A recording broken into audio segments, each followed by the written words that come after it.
Pangulong Ferdinand Bongbong Marcos Jr. personal na bumisita sa Catanduanes at nagpaabot ng tulong at suporta sa mga nabiktima ng Bagyong Juan.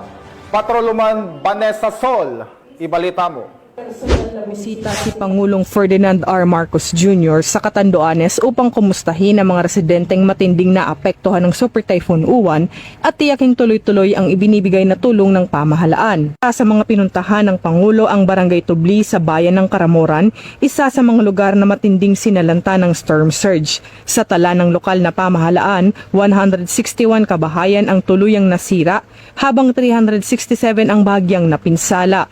Sa Tubli Elementary School na nagsisilbing evacuation center, personal na niyang inalam ang kondisyon ng mga evacuees. Kasabay ng pagbisita na mahagi ang Department of Social Welfare and Development ng Family Food Packs at nagsagawa ng payout, 10,000 para sa mga pamilyang may totally damaged houses at 5,000 naman para sa partially damaged. Naging emosyonal naman si Punong Barangay Maria F. Palero sa pagdating ng Pangulo na nagpasalamat sa pagkakataong maiparating ng personal ang pangangailangan ng kanilang komunidad.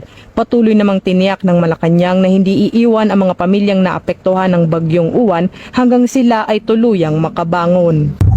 Mula dito sa Legazpi City, Albay, ako ang inyong PNN correspondent, Patrolwoman Vanessa Sol, alagad ng batas, tagataguyod ng Balitang Pulis.